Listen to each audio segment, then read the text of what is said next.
Hey, it's Chris. Let's do this. I love talking freaking about board games. So we're going to talk about a bunch of board games that are coming out next week on crowdfunding. Right?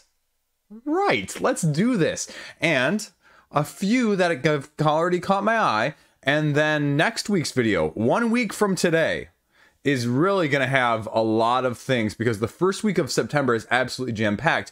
But in addition to that video, I'll also be doing my top ones of September, probably sometime later this coming week before we even get. So you'll see everything that's caught my eye in September, but then I'll also especially focus because a couple of those that have caught my eye in September, 2 or 3 of them are already in that first week launching.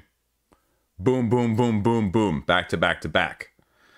Crowdfunding this past week, check out yesterday's video, subscribe if you're not because I'm giving you the most complete information about these, and I have a Patreon if you're interested, because they just got a look-see about a special prototype copy of a very, very hot game that I got that I'm going to be talking about very shortly here in the near future. So if you're interested to know what that game is, little bait and switch there. I got you, huh? I got nothing else. Let's just go straight into the games. Let's do this.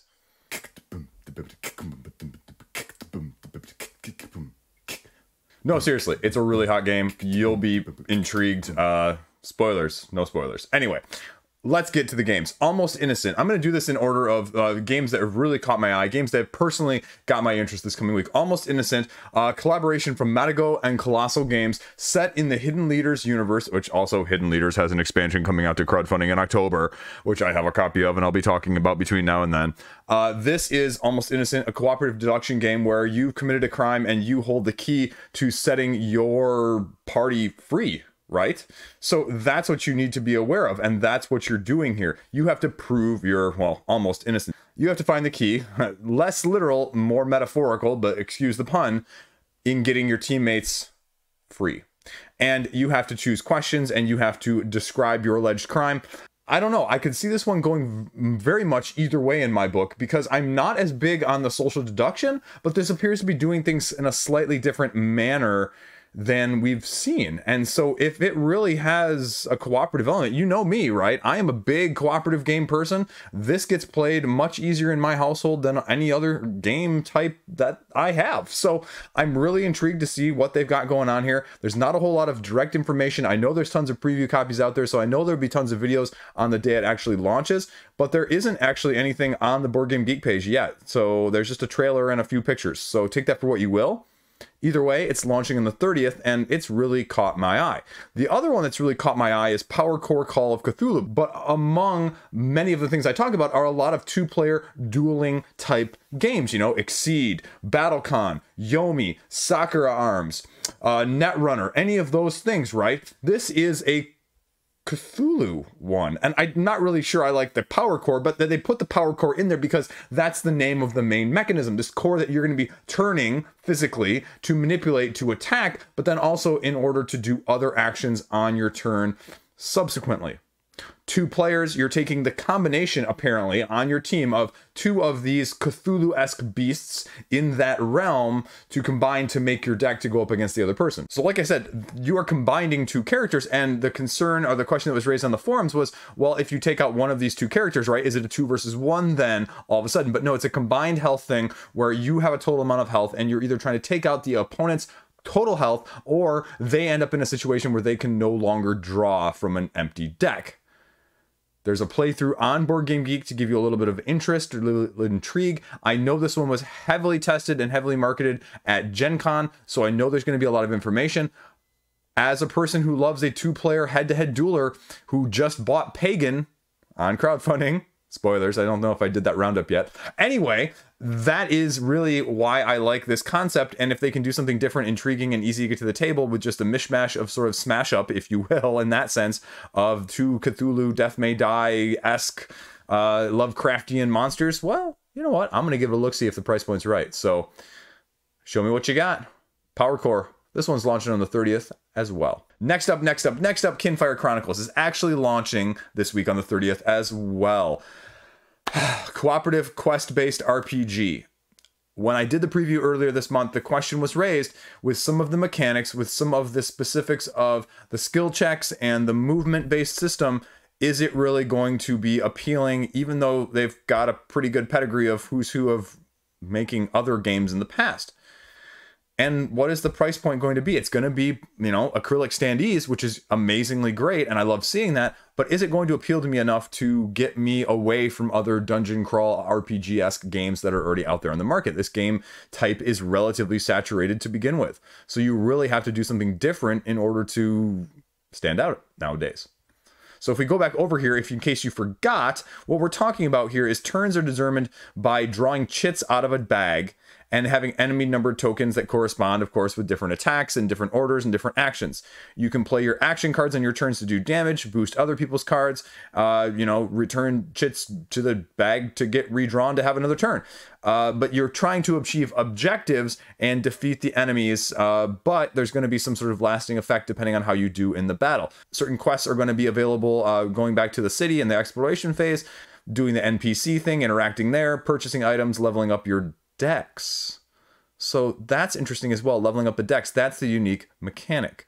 45 to 60 minute session, each quest, choices related to adventures, and the quest-based options that you're going to be doing in the adventuring mode are by flipping the correct number and color of cards. So that is a little bit more of the divisive thing. And again, how is the combat actually going to be received? What does it look like? Because combat nowadays is the big make it or break it with a lot of these games, right?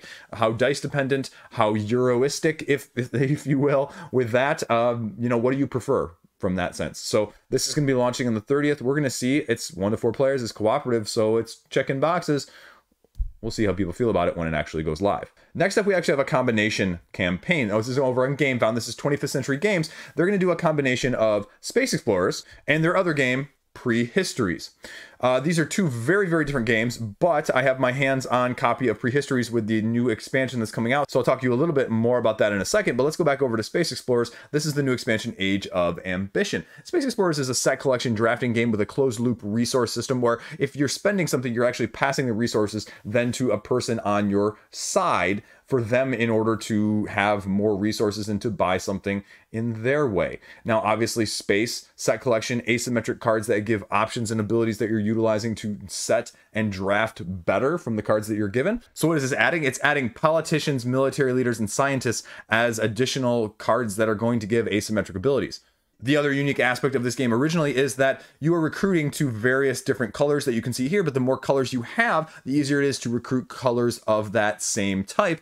Also, they all have asymmetric abilities that I mentioned, but the asymmetric ability that is active is only the one on the top. So choosing how and which order to do them or recruit them also is very, very important. I'm intrigued to see what this one does. I've had this one on my radar for a while, but truth be told, I haven't had a chance to play it.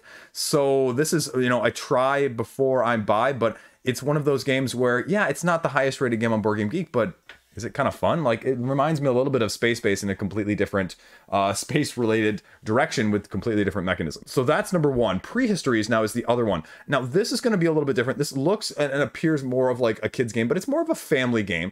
But it gives me, and this is what I'm going to talk about in my video, either tomorrow or the next day, depending on, you know, how editing goes, as you know. It's almost like an engine builder disguised as a tile-laying game. And that'll make sense when you look at my review. But the gist of it is you have these hunter cards that you're going to be taking from your hand, and you have numbers in the upper left-hand corner, and you make a hunting group. And so you total up the numbers in the upper left-hand corner. So then the hunting group then has a total that you can either use as the total, or you can divide it up however you want. And on these spaces on the boards, there's going to be polyominoes of various sizes, 1 to 4, as you can see, of all different shapes, configurations. They always have to be placed, you know, in the same direction, so the directionality actually matters. And you're going to be placing them on your little player board here. Now, the tricky part is with this player board, and I don't know how this one was actually done over here. This doesn't seem absolutely possible in this picture, because one of the other main rules that sets it apart from other polyomino games is the first piece that you play every single turn has to be placed on the leftmost open space.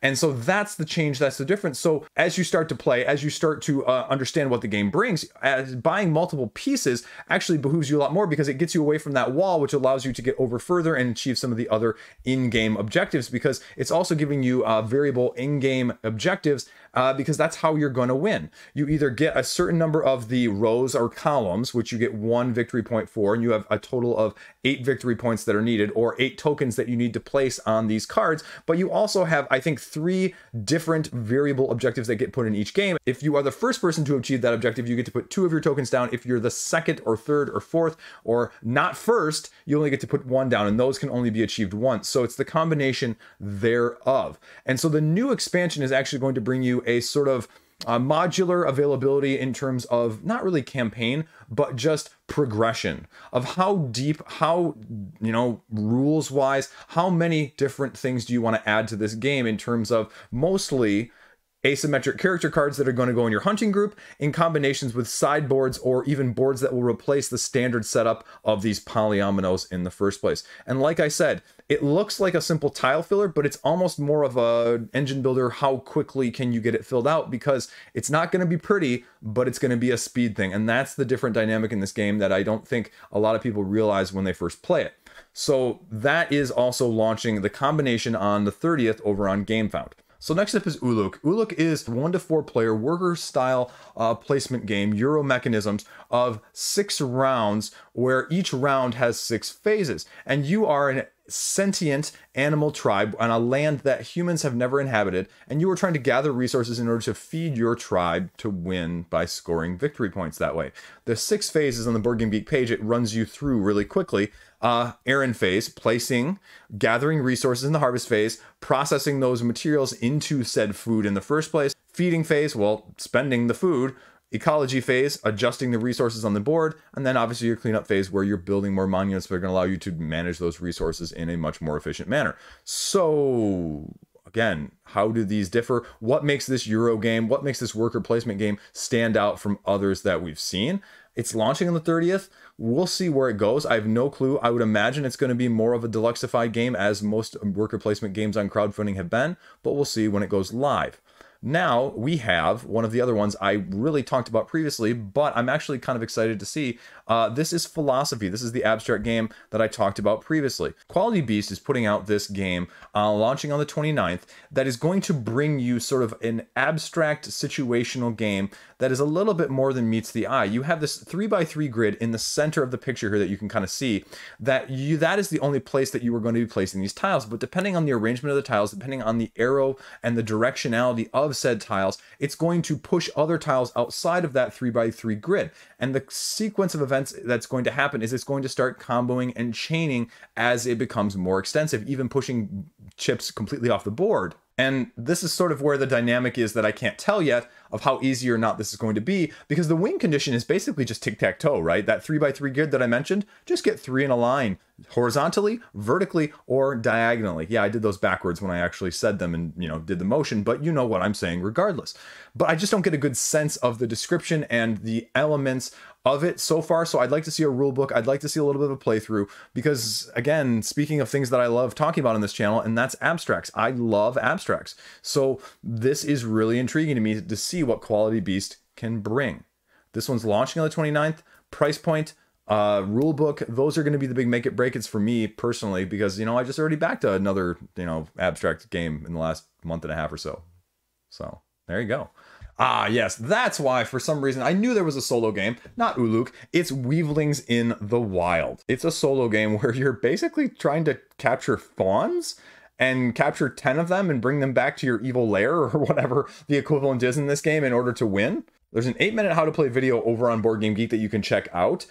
I don't really get a good sense of the gameplay based on the description alone, though. And so I really think you're going to have to check this one out to kind of see if this solo game is appealing to you. Then compare it to Sylvian, the other solo game that people may know in terms of the mechanics. But again, as someone who really doesn't do a whole lot of solo games, like I've learned a lot of games solo two-handed, but I don't play a lot of like actual true solo games. So I can't really speak to this, but I know a lot of you out there really like the solo side of things. So I wanted to mention it just from that aspect. Now the last one, and this one's launching on the 30th, sorry.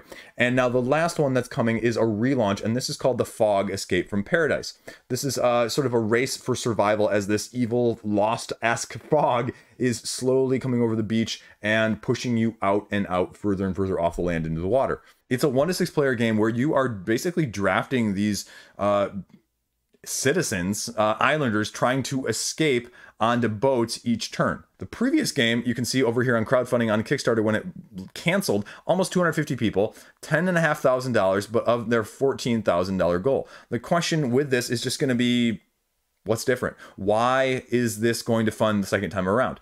And I'm not saying that as like a negative. I'm saying this is what we've seen in the last, 6 months to 9 months, is a lot of these campaigns coming around the second time and really doing a lot better. And so that's just the question, is what's changed? Is it going to be price point? Is it going to be exclusives? Is it going to be gameplay? What has changed? You've got 2 different boards depending on your player count as well, because like I said, it plays 1 to 6. I think they did a deluxeified version. Yeah, here you go, with 3D obstacles and terrain there that you can utilize. So I don't know. I wasn't really terribly intrigued the first time, but you can get a little bit of better sense completely already, even prior to this launch, because of the old Kickstarter page. Setup, you place them randomly. Then you place your own marker on the islanders. You get to move them potentially further up via different, I don't say movement actions, but running, jumping, squeezing, crossing, or pushing. As the fog approaches, any islander below it is lost, so anything that has your icon still there is going to be lost. And then when it reaches the shore, the boats depart, and depending on how many in what categories and what combinations you have are going to score you points comparatively to your opponents. So like I said, what's the price point going to be? What is it going to look like? I mean, it wasn't a bad price point before, 34 euros, 49 euros, but it clearly didn't have the total audience it wanted. So like I mentioned, what is going to be different? Why is it going to be enthralling and begging you to back now as opposed to the previous time around? So that's also going to be relaunching on the 30th. Last up here, we're just going to do a couple quick updates. Trailblazers, $150,000. It's got 3 weeks left. This is an impressively difficult spatial trailblazing, map making, loop creating style of game. This is more thinky than a lot of the other path creating games that you've probably other played if you like that style of things. I think this travel edition is really kind of cool. The meeples are awesome, but it's definitely going to be a little bit too heavy for people. That was probably the biggest criticism, again, from my group when we played it, was just that it's a little bit thinkier. You really have to be thinking about this a lot more than what you may do in other typical route building games. And that's either going to really turn people on or potentially even turn them off, when you have lighter games that are going to be able to be accomplished and done in a similar manner. And that's not saying it's bad by any means, but that's also saying it's not terribly longer than some of those other games either. So that's another plus if your group is not too AP prone. So it's definitely a hard spatial puzzle. I give them a lot of credit for that, and it's definitely something different. Haven't really played anything exactly like it. Comes with 2 expansions as well, so take that for what you will. Again, doing really, really well. The other one I want to talk about is Abducktion. $300,000 for this little duck. Again, spatially faring, spatially challenged if you're like me, UFO grabbing ducks matching patterns style of game, with a little expansion that allows you to put a little space pod on the side to change the configurations altogether even more. I don't know. It's got $300,000. People like what they see. What can I say? The base game is only 25 bucks. The expansion is only 45 bucks with it, with the acrylic ducks. I don't know. This is one of those, like I mentioned yesterday's video with Robomon, right? Like something like this, I could see it falling completely flat, but then at the same time, it's got $300,000, sort of like Flamecraft. Flamecraft, right? Over $1 million. Who would have thought prior to the campaign? No one, but there you go. That's the mystery and the befuddlement that comes with the excitement of crowdfunding as a whole. And so I just wanted to talk about that one briefly again.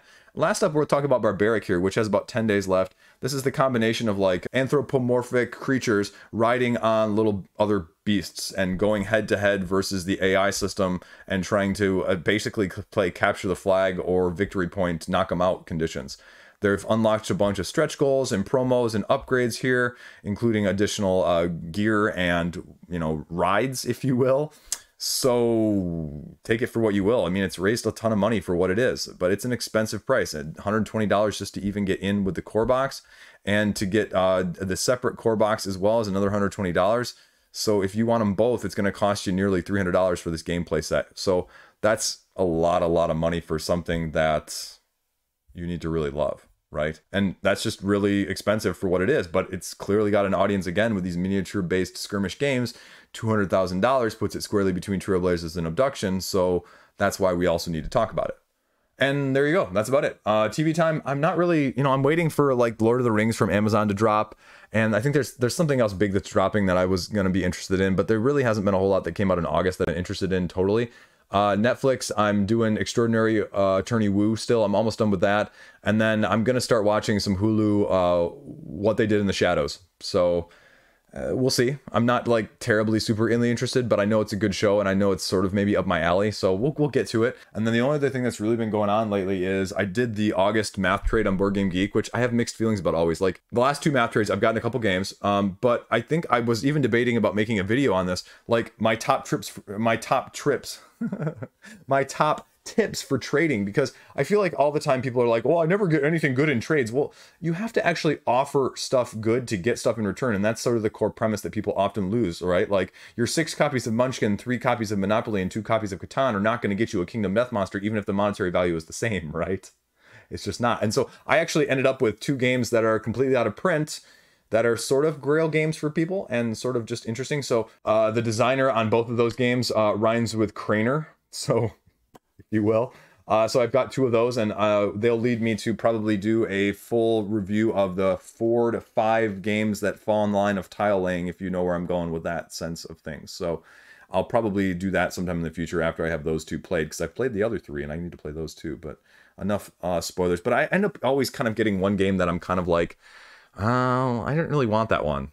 And that's the problem with math trades. Like I've had that happen 2 or 3 times now. And that's why every month when the math trade happens on Board Game Geek, I'm like, yeah, I should do it. And then I actually unclicked a bunch of the boxes in the math trade and I still ended up, I was like, do I really want this? And I thought yes, but I also realized that no, I really don't want it now that I have it. And it's, spoilers, it's My City, the legacy tile laying game. Like I just don't, legacy games, I just am turned off by them lately.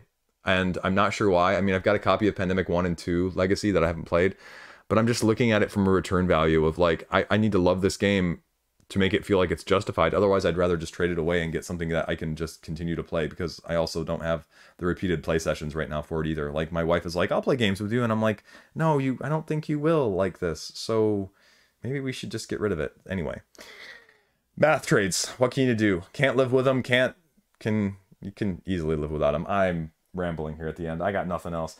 I got a couple other reviews that have come out. I've got a couple games that I just can't get played, and I just need more players for and more player counts and that whole thing, and whatever. Have any topics you want me to talk about? Let me know in the comments section. Shoot me an email. As a side note, I'd also like to do another random viewer email video. So if you have comments, questions, or anything you want to see me talk about, I want to do another one of those videos based on your thoughts, sending stuff back to me. So I think it went over well last time. I enjoyed doing it, and I probably almost have enough stuff also to do a board game news video here in the near future. So that's kind of creeping up there as well. 6,100 subscribers. We're doing well. Thank you guys. I appreciate it. As always, thanks for watching. I just love talking about board games. What can I say? I'm not the best at it. I'm not the most eloquent, but I'm doing it. So there you go. Have a great day. Stay classy. See you around. Anthropomorphic